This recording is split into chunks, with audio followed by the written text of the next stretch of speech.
All right, people. Nintendo did it. They somehow managed to do it. They crafted the ultimate Nintendo Direct for me specifically. That was, for me, my favorite Direct of all time. They had my favorite Direct moment of all time with the Xenoblade Genesis announcements and the Switch 2 versions of all the games. But I'm seeing a lot of mixed reactions online, and I think that's fair because if you are a specific type of Nintendo fan, then maybe this Direct was missing for you. But even still, even looking past the RPGs, people don't love when we get the JRPG Nintendo Direct.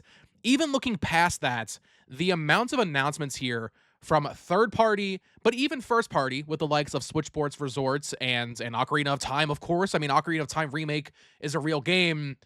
I think it's hard to view this Nintendo Direct as anything less than amazing or, great. We'll say great. Anything less than great, I think it's hard to view this Nintendo Direct as, because it was just nonstop action the entire time, to the point where I was freaking out about Xenoblade, and then they're showing Switch Sports, and then, they're showing all these other things, and then they show Kingdom Hearts 4 is in this Nintendo Direct. It just kept going. There was never really a dull moment. And frankly, when there was a game that I cared about a little less, like a Hello Kitty game or something, I kind of was grateful. It's okay, let's slow down a little bit, So I thought this was a fantastic showing from Nintendo and its partners. I want to go over everything in this Nintendo Direct today and give you my thoughts on it. Of course, as always, subscribe here for more Nintendo Switch news, reviews, discussions, coverage, all that fun stuff. Like the video if you enjoy, and let me know your thoughts in the comments down below. Let's get into it. Okay, so the Nintendo Direct opens up, and we're all like, okay, what's the big game gonna be? What's the big first reveal gonna be? It starts off with Rhythm Heaven, which I was not expecting. I was kind of thinking they might announce or show an old game first, like Fire Emblem Fortune's Weave. But no, we got Rhythm Heaven first. It makes sense to me because they wanted to get this only Switch 1 game out of the way now, and then everything else in the Direct was Switch 2. There were games that were also coming to Switch 1, but everything after Rhythm Heaven Groove was confirmed for Switch 2. And I thought this looked fantastic. There's a lot more to it than I expected. There's this whole Patapon style adventure story mode where you fight monsters, Miitopia style. You're on the screen. There's a full multiplayer mode. There's 80 new games. Rhythm Heaven Groove is shaping up to be a much more expansive package than I expected, especially given that it's $40. But this looks fantastic. I cannot wait to play this. That adventure mode looks great. All the new mini games look great. The art style, they definitely refined a lot since its initial reveal, and it's coming out very soon. We're getting this game on July 2nd, so this is a very imminent release. From there, we immediately switch over, and this is what I love about a current era Nintendo Direct. We can go from seeing a game that looks like Rhythm Heaven to seeing Onimusha, which is a game that I've been talking about coming to Switch 2 for a very long time. And yes, it is coming. The port looks fantastic. There's Joy-Con motion controls and stuff for swinging your sword if you want to do that for some reason. And it's releasing day and date with the other platforms. Capcom absolutely killing it. But it doesn't stop there, because Capcom had another major announcement immediately, and that is Dragon's Dogma 2 Dark Arisen. Dragon's Dogma on the Xbox 360 originally released. They did the big re-release with Dark Arisen as an expansion. Now we're getting that on Switch 2 coming out October 9th. I assume it's also other platforms, but that is awesome. And the port, once again, looked fantastic, which is huge because Dragon's Dogma, even on PS5 when it came out back in 2024, didn't run too great. So over the years, Capcom has really figured out how to, optimize their games for handheld devices like the Steam Deck and, in this case, Nintendo Switch 2. And I cannot wait for that. I'm all over Dragon's Dogma 2 and Onimusha on the Switch 2 when they both release later this fall. So we're 3 games into the Direct. Each one has been a success. Then we keep going faster. We see Stellar Blade announced for the Switch 2. No date, but it's coming later this year. Once again, a port that looked fantastic of a current gen, PS5 title. It is an old game, but still, Stellar Blade Switch 2, that's a big deal. That's pretty exciting. Orbitals got its release date finally with a new trailer, September 3rd for Orbitals. This is that 2-player co-op game with the retro anime art style. Looks fantastic. Cannot wait for that. Rayman Legends got a new little trailer here. I would say, for a Direct, for the worst parts of a Direct to be, seeing a trailer for Rayman Legends, that means it's a pretty good Direct, because this is one of the slower parts of it, I guess. But still looks fantastic. Can't wait for Rayman Legends Retold. We see Big Walk from House. This is the Untitled Goose Game team. They're making this multiplayer kind of, I don't want to say friend slot, but yeah, you know what friend slot means. It's a friend slot game, but they announced it way before that genre blew up, and it looks pretty fun. Maybe not for me, but nice to have a release date for that finally. A new One Piece game was announced. One Piece Grand Gourmet coming out October 23rd. This is a Sanji cooking game. It looks like you run the Baratier, or I guess it's not even Baratier, it's just your own restaurants. as Sanji. I wasn't super into this when I first saw it, but then as we started seeing more character sprites and they announced that there's over 400 characters from the manga in this game, I might have to check it out. It's cool to see One Piece getting other types of spinoffs, not just, fighting games, adventure games, RPGs. Something completely different starring Sanji is really exciting, and that applies to another anime in this direct. We got a JJK game, which is really cool. And then we go to Pocopia's DLC. So we're getting a free update that adds dive, so you can go underwater. That's a pretty big addition to this game. And then they announced the expansion pass, where they're going to be adding 2 new towns. So the first one, Bubbly Basin, is going to come out in August. Then we're going to get new features in late 2026. And then part 3 of the expansion pass is coming in 2027 with another new town. So Pocopia, honestly, one of my favorite games of the year. I don't know how much I'm itching to get new DLC right now, but hey, it's not right now. It's August. So huge. For people that are playing Pocopia, that is a very big update. It's nice that there is the free update that adds a dive. That alone is going to add quite a bit to the game. But then getting 2 new towns as well with the expansion pass, which I think is $35. That seems a little high, but I don't know. Maybe that second town is going to be crazy or something. Then we get our trailer for Fire Emblem Fortunes. The game looks fantastic. Huge visual upgrades. And I mean, just comparing it to like Three Houses or even Engage, like visually, this game looks so much better. It looks great. It looks really, really great. I'll have a separate video on Fortunes Weave soon, but for now, I will say September 17th. Oh my goodness, Nintendo, why do you do this to me? That is the same day that Trails in the Sky second chapter comes out. That's so frustrating. I know the game's not going to go anywhere, but I want to cover both of these games on the channel, so I have to pick Fire Emblem. Sorry, Trails. So I would kind of be okay if Trails got moved somewhere else. I'm going to be honest. But they also announced a special edition, the Dogden Collection is the name of it. So you get some art cards, you get your game, your steelbook, a map. I'm going to be all over that when the game releases in September. This was a surprise announcement, a Switch 2 console exclusive coming out in 2027. Ninjala 2. Remember Ninjala, the bubblegum ninja game? Right. Yeah. They announced a sequel to that, but it's like an open world game, adventure game with multiplayer. It actually looked pretty cool, graphically underwhelming, but I did not expect Ninjala to ever come back. That was like an early Switch 1 era thing, and now we're getting a sequel on Switch 2, open world. Interesting. I need to see more of that for sure.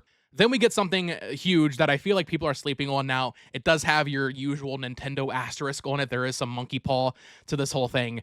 We got achievements. Nintendo is adding achievements to the Nintendo Switch. However, they are timed, and right now it's exclusive to Donkey Kong games. So from today, June 9, 2026, to September 1st, 2026, you can earn cards in these Donkey Kong games from Donkey Kong Country 1, 2, and 3, all the land games, DK94, and even Bonanza. So it's not just exclusive to Nintendo Switch Online, it's also in current games like Bonanza, and basically they're just achievements. You do a challenge, you get the card, it's on your little profile in the Nintendo Switch Online section of your Nintendo Switch.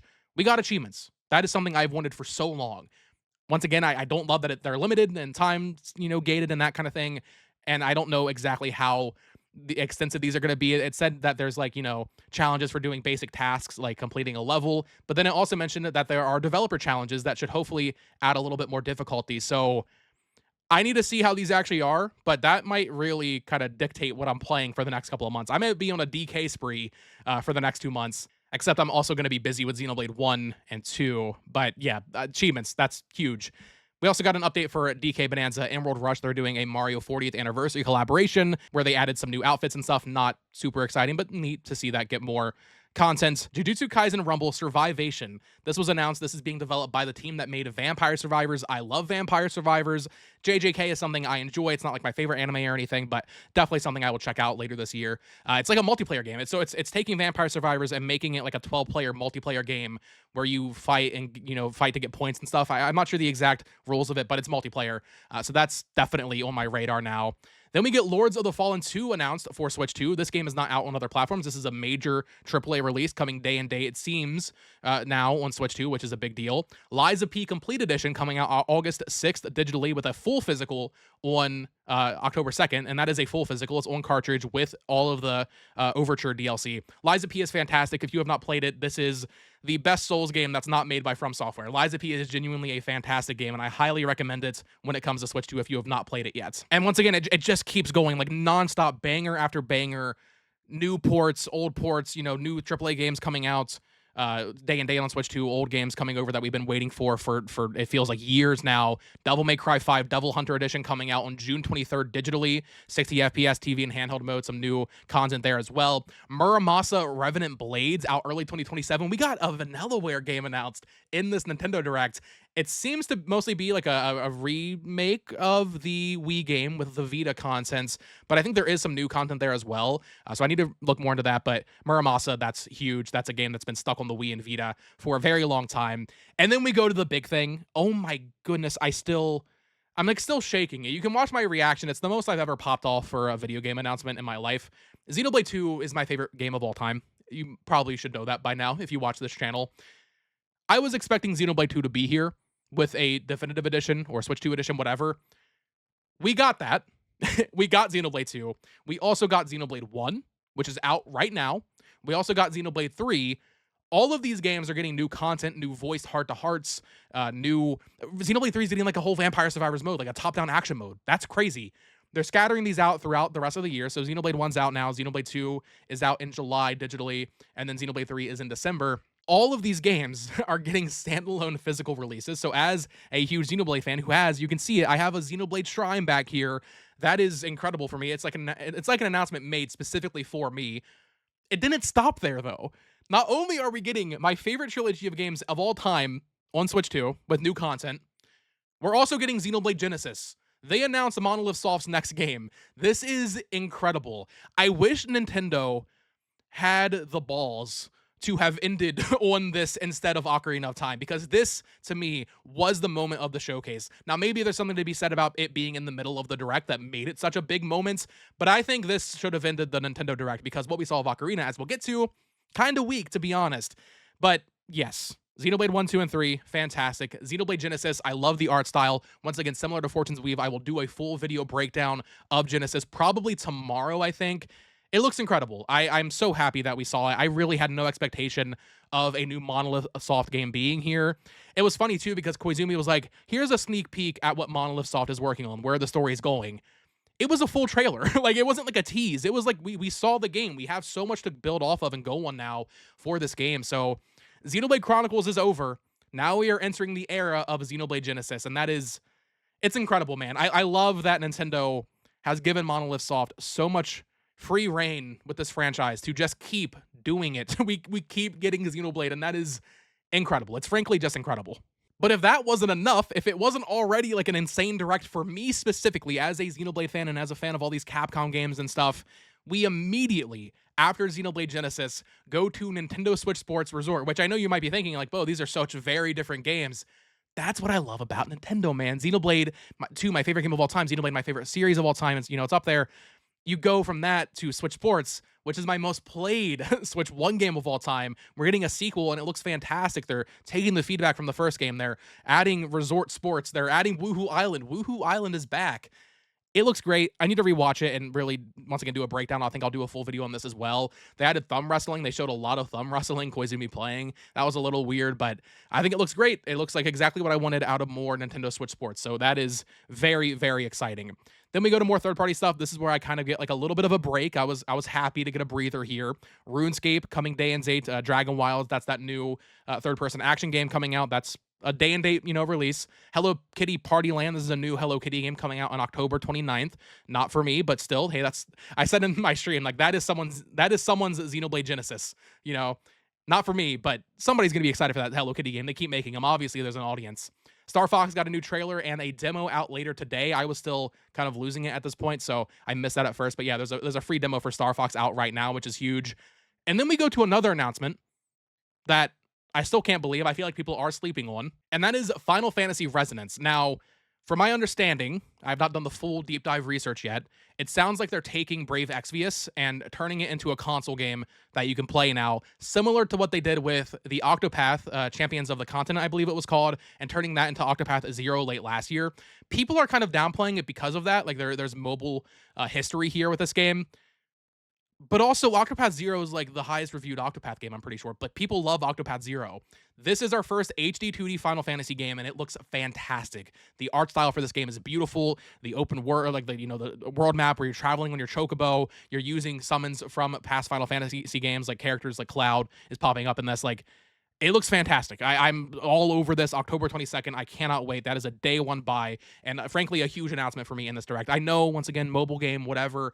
I don't think it really matters. I think that game is going to be awesome. Piku Niku 2. Now, Piku Niku 1 was not like this, but this is like a 3D adventure game. This looks pretty cute. Not something I'm super familiar with, but I've heard of it. And yeah, this looks totally different from the first game. So that's something I will probably end up checking out. Then we go back to Square Enix for another one, Dragon Quest Monsters, The Withered World, with a release date, as I predicted, December 3rd. I was calling it, dude. I said, they announced this with like the PNGs of the characters a few weeks ago.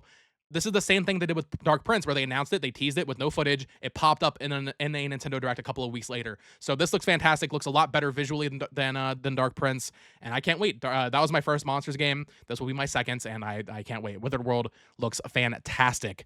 Then we get Duskbloods. Now this is maybe a thing that is a little bit more disappointing. I'm glad we saw it and we know it exists. No release dates. No release year even. Before, it was 2026. Now there's no release year. They did announce there will be a closed network test this summer, but I'm going to, kind of temper my expectations on whether or not Duskbloods is releasing this year. I think we might still potentially get it like in December or something. It could be announced for a release date in the September Direct, but I'm cool with them announcing the network test. I wanted to see more gameplay, and I think there's a chance it might be like a February title or something now for next year. Then we go over to Splatoon Raiders. I didn't pay a ton of attention to this, to be honest, because I know we're getting it very soon. They did announce a Splatoon Raiders Nintendo Direct. I'm curious, like, what else they have to show for this game for there to be a full Nintendo Direct, but that's happening on June 30th. They also announced some new Joy-Con colors coming out the same day as the game, July 23rd. It's blue and like a light yellow, so that's neat if you care about Joy-Con colors. Deltarune Chapter 5. I'm not an Undertale guy, really, but that's big. I know people have been waiting for that for a very long time. June 24th for Deltarune Chapter 5. Metaphor ReFantasio, another major third-party game we've been waiting on, coming to Switch 2 November 12th. At least we got something Atlas here. I really wanted to see Persona 4 and 6 confirmed, but we'll take it, I guess. I just hope by the time we get there that Persona 4 is day and dates. But Metaphor, if you have not played it, was my game of the year 2024. Fantastic game. And then we go into more like sizzle reel style stuff, but it's the fact that even in a sizzle reel, there's games I care deeply about, or games I'm very excited to see announced in a sizzle reel. Usually a Nintendo Direct sizzle reel is stuff like Madden and like some random indie game you've never heard of. And this, it was like substantial stuff that I will be buying. So Minecraft was the first thing there. That might have been separate. Switch 2 version of Minecraft, that's cool. Tales of Eternia. This is the first old school Tales game ever getting a remaster. That is coming out October 16th. That is a huge deal. We had it rumored, we had it leaked. You have a new Atelier game, Atelier Caria, I believe, the Night Kingdom and the Guide of Memories. So a brand new Atelier game coming early next year. Also, Koei Tecmo announced a Switch 2 version of Yumiya. So if you're into Atelier, like that's all huge stuff there. Warhammer Space Marine 2 was announced for Switch 2 here in this little sizzle reel. Observer, System Redux. I'm trying to think what else. DayZ was in the sizzle reel. Like, there were some pretty meaty announcements here. Rise of the Tomb Raider is out now. Like, that was just in this little sizzle reel as a shadow drop. That's pretty crazy, Did get to see a little bit more of Final Fantasy 14, which I'm very excited for in that sizzle reel. So, very good sizzle reel. And then we kind of go into, like, the final section of this Nintendo Direct. So, Kingdom Hearts. It's happening. We're getting all of the Kingdom Hearts games on Switch, which, that alone would have been like a huge thing. I know they're old games, but that has been like maybe the most requested native ports for the Switch 1 throughout the entirety of the Switch 1's life cycle. So I believe what it is we're getting Kingdom Hearts 1.5 and 2.5 on Switch 1. Those are actually on Switch 1 and Switch 2. Kingdom Hearts 3 is exclusive to Switch 2, and they're releasing them all in a big collection on October 8th. Also on PS5, so that's cool if you want to get trophies again, like I will. So that's awesome. There's a Kingdom Hearts 3 demo out right now. They actually did announce they're shutting down the cloud versions of these games, which is great. Get that out of my face. And then, in a Nintendo God tier moment, they had the trailer for Kingdom Hearts 4. I can't believe it. This is a game we've been waiting to see for years. It was announced 4 years ago. We got some screenshots last year, But everybody was thinking, okay, if we're going to see Kingdom Hearts 4 anytime soon, it would have been at the State of Play or at Summer Games Fest. And that's why I love where Nintendo is at right now with the Switch 2. They can have stuff like this as one of the major things in their Nintendo Direct, which I know for Nintendo fans might be frustrating because it's a third-party game and like they're here for their Mario Scrimblow Bimblow. Kingdom Hearts 4, that is huge. That is a huge thing. And we're also getting Final Fantasy VII Revelations day and date next year. Like, Nintendo's in a very good spot with third parties, and I'm so happy to see it after, decades of humiliation, essentially.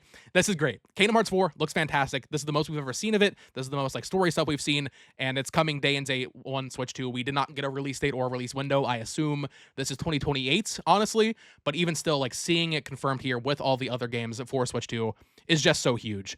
And then we end on Ocarina of Time Remake. Now, I think this is a pretty underwhelming reveal. I think a part of that is just the fact that we knew it was coming from all the leaks. But even still, I don't think you close on just a little tease like this. I know it's Zelda, but I really would have liked to see some gameplay of it, especially since it is coming out this year. We didn't get a release date, but it looks crazy, I think I need to hold my tongue until we see it, though. Link, it looks like a full remake. It is a full remake for sure. There's voice acting, the murals on the wall, the voice talking about this little boy in Kokiri Forest. It's all very good. They have the vibe down for sure. The slow music tones and everything. It's very exciting, but I would have liked it to, I thought it was going to be, okay, we see the logo after the little slow build up, and then it goes into a full gameplay trailer, but it wasn't that. So I think we will get a full Zelda Direct later. I just wanted to see a little bit more of it here, especially as the closer to this thing, which is why, once again, like I said earlier, I wish Nintendo had the balls, frankly, to end on Xenoblade Genesis, because that game had a full trailer and there was a whole thing there. That would have been a fantastic closer. Maybe you open on Ocarina instead, but I would have moved some things around. I get it. Ocarina of Time's a bigger deal, but for me personally, closing on Xenoblade, I think, given that it had such a full trailer, it would have made a little bit more sense. But that is the Nintendo Direct. For me, it is a top Direct of all time, maybe my favorite Direct of all time. The Xenoblade moment where you get all three games and Genesis announced back to back, that is my favorite video game announcement moment, I would say, for me, as a huge Xenoblade fan. And even if you're not a Xenoblade or Fire Emblem fan, there's just so much stuff in this Nintendo Direct. I can't understand people online complaining about it. Even if you only like the Scrimblow Nintendo games, the casual Nintendo games, you still got your Ocarina of Time tease and Switch Sports, and you got new trailers for Splatoon and Star Fox and Rhythm Heaven. I feel like it's hard to be disappointed with this Nintendo Direct. I think this is easily the best one they've done in 5 years. I mean, maybe E3 2019 was really good, or the one where they announced Astral Chain and Mario Maker back in, I think, February of 2019. But this is an all-time Direct for me. I'm really happy with what we saw today. But that is going to do it for this video. I just wanted to discuss everything, general overview. I will have videos in the following days going over Xenoblade Genesis, Fire Emblem Fortune's Weave, Switch Sports Resort, Ocarina of Time. I might do a separate Kingdom Hearts 4 video. I might do a Final Fantasy Resonance video. There is so much coming out later this year that I'm so excited to play that, there's going to be a lot of videos coming. So let me know your thoughts on the Nintendo Direct in the comments down below. What did you think of it? What were your favorite announcements? Of course, subscribe here for more Nintendo discussion. Like the video if you enjoyed. Follow me on Twitter at BoTalksGames. And until next time, folks, peace.